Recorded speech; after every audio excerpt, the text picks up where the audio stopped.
Assalamualaikum warahmatullahi wabarakatuh.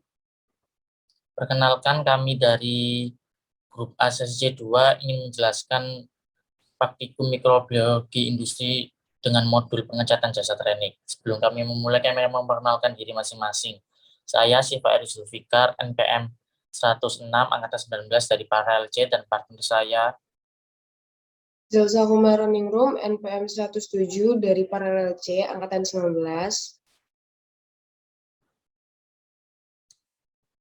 Nah, yang pertama yang akan kita bahas adalah tujuan dari praktikum pengecatan jasa training ini. Tujuan yang pertama adalah untuk mengetahui macam-macam pengecatan jasa training. Yang kedua, untuk mengetahui teknik-teknik pengecatan jasa training. Dan yang ketiga, untuk mengetahui hal-hal yang harus diperhatikan dalam pengecatan jasa training. Nah, tujuan dari pengecatan jasa training ialah mempermudah melihat jasa training baik bakteri, ragi, ataupun fungi. Lalu yang kedua ada memperjelas ukuran dan bentuk jasa training. Yang ketiga ada melihat struktur luar, dan jika memungkinkan struktur dalam jasa training juga dapat dilihat. Lalu yang terakhir atau yang keempat adalah melihat reaksi jasa training terhadap warna yang diberikan sehingga sifat fisik dan sifat kimia yang ada akan dapat diketahui. selanjutnya ada pewarnaan jasa training. Jadi pewarnaan mikroorganisme merupakan salah satu cara untuk mengamati karakteristik mikroorganisme yang meliputi morfologi sel, pengelompokan sel, dan struktur sel yang spesifik.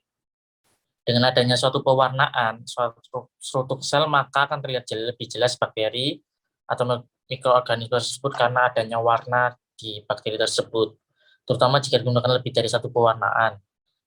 Karena struktur sel akan dapat dilihat dengan diwarnai dengan pewarnaan yang berbeda, dan strukturnya juga akan terlihat. Yang selanjutnya ada jenis-jenis dari pengecatan. Nah, pengecatan itu dibedakan jadi dua, yaitu yang pertama ada pengecatan sederhana, dan yang kedua ada pengecatan khusus. Nah, untuk pewarnaan atau pengecatan sederhana ini merupakan teknik pengecatan yang paling banyak digunakan. Titik pewarnaan sederhana adalah pewarnaan yang menggunakan pewarnaan tunggal. Nah, pewarnaan sederhana ini bertujuan untuk memberikan warna antara mikroorganisme dan juga sekelilingnya. Untuk pengecatan secara khusus, itu pewarnaan struktural yang ditujukan untuk melihat bagian tertentu bakteri yang termasuk dalam pewarnaan struktural atau pengecatan khusus. Itu ada pengecatan spora, ada pengecatan gram, terus ada juga pengecatan Ziehl-Neelsen. Kemudian ada pewarnaan khusus. Pewarnaan khusus ada dua, yaitu pewarnaan spora dan pewarnaan gram. Pewarnaan spora sendiri yaitu dapat dikatakan bahwa endospora merupakan sel yang mengalami dehidrasi dengan dinding yang mengalami penebalan serta memiliki beberapa lapisan tambahan. Dengan adanya kemampuan untuk membentuk spora ini, bakteri tersebut dapat bertahan pada kondisi yang ekstrim. Bakteri yang dapat membentuk endospora ini dapat hidup dan mengalami tahapan-tahapan pertumbuhan sampai beberapa generasi, dan spora terbentuk melalui sintesis protoplasma baru di dalam sitoplasma sel. Dengan untuk yang kedua, pewarnaan gram, yaitu adalah suatu metode empiris untuk membedakan spesies bakteri menjadi dua kelompok besar, yakni gram positif dan gram negatif. Berdasarkan sifat kimia dan fisik dinding sel mereka, bakteri gram negatif adalah bakteri yang tidak mempertahankan zat warna metil ungu pada metode pewarnaan gram. Sedangkan untuk bakteri gram positif akan mempertahankan zat warna metil ungu gelap setelah dicuci dengan alkohol. Lalu selanjutnya ada perbedaan dari bakteri. Ada bakteri gram positif dan juga ada bakteri gram negatif. Apa sih bedanya? Yaitu bakteri gram negatif adalah bakteri yang dinding selnya itu dapat menyerap warna merah dan memiliki lapisan peptidoglikan yang tipis. Sedangkan untuk bakteri gram negatif adalah bakteri yang dinding selnya itu dapat menyerap warna violet dan memiliki lapisan peptidoglikan yang tebal. Pengolahan bakteri menjadi gram positif dan juga negatif itu berdasarkan perbedaan komposisi dinding sel. Bakteri gram positif dinding selnya itu terutama terdiri dari peptidoglikan sehingga terbentuk dinding sel yang kaku dan juga keras.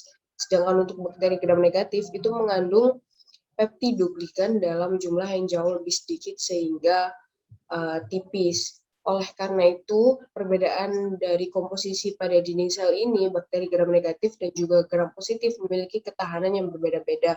Nah, untuk perbedaan susunan dinding bakteri gram positif dan negatif, itu untuk bakteri gram positif, komponen terbesarnya adalah peptidogligan yang terdiri dari 40 lapis rangka dasar murine, meliputi 30-70% berat kering dinding sel bakteri.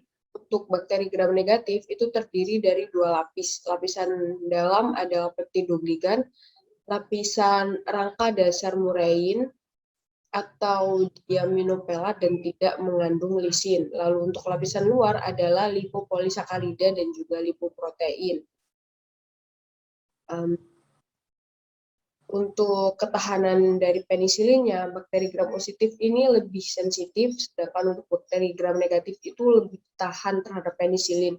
Untuk penghambatan oleh pewarna basah, untuk gram positif itu lebih dapat dihambat, sedangkan untuk gram negatif itu kurang dapat dihambat. Dan untuk kebutuhan nutrien, itu bakteri gram positif relatif kompleks untuk nutriennya, sedangkan bakteri gram negatif itu relatif sederhana untuk kebutuhan nutriennya. Oke. Selanjutnya ada hal-hal yang perlu diperhatikan dalam pengecatan jasa trenik, yaitu yang pertama, pastikan preparat bakteri harus benar-benar kering sebelum diwarnai. Yang kedua ada dalam melakukan pewarnaan bakteri harus memperhatikan cat yang digunakan dengan jenis pewarnaan yang dilakukan. Yang ketiga, untuk menghindari hilangnya sediaan para preparat, cucilah sediaan dengan air mengalir secara perlahan-lahan. Dan yang terakhir, pastikan alat-alat bahan yang digunakan harus steril terlebih dahulu, agar tidak ada kontaminasi. Lalu faktor-faktor yang dapat mempengaruhi pada pengecatan atau pewarnaan jasa trenik ini adalah yang pertama fiksasi. Sebelum bakteri diwarnai itu harus dilakukan fiksasi terlebih dahulu, yaitu dengan cara fisik atau biasanya dilakukan pemanasan atau dapat juga dilakukan fiksasi dengan agensi kimia. Fungsi fiksasi itu mencegah memperolehnya globular protein sel dan juga mempertinggi sifat reaktif gugusan karboksilat, serta membuat sel bakteri juga akan lebih kuat. Lalu yang kedua ada substratnya. Tiap pewarnaan bakteri basah atau bakteri asam itu dapat bereaksi dengan konstituen tertentu. Oleh sebab itu, substrat organik yaitu lipid, protein, dan asam nukleat serta karbohidrat juga akan mempengaruhi pewarnaan biologinya. Lalu yang ketiga ada identifikasi pewarnaan. Dilakukan dengan mempertinggi kadar pewarnaan bakteri atau menambah suatu mordan. Lalu yang terakhir atau yang keempat adalah pelunturan warna bakteri, yaitu depolarizer, terutama untuk mendapatkan kontras yang baik pada bayangan mikroskop. Lalu ada zat warna penutup, yaitu untuk memberikan kontras pada sel-sel yang tidak menyerap zat warna utama. Kemudian ada prosedur percobaan. Berikut ada prosedur percobaan dari pengecatan sederhana. Yang pertama, temaskan 1 OC ke dalam bakteri yang mengandung bakteri di dalam objek gelas yang bersih dan steril. Yang kedua, suspensi diratakan sampai tipis dengan diameter kurang lebih 1 cm. Kemudian keringkan dalam udara sehingga lapisan tipis tidak menjadi noda yang kering.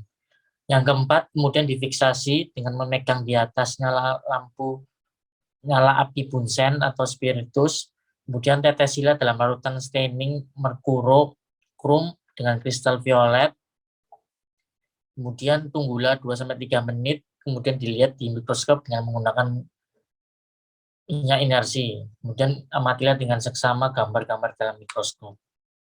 Sekian presentasi dari kelompok kami tentang pewarnaan atau pengecatan jasa trenik. Apabila ada salah kata mohon dimaafkan. Wassalamualaikum warahmatullahi wabarakatuh.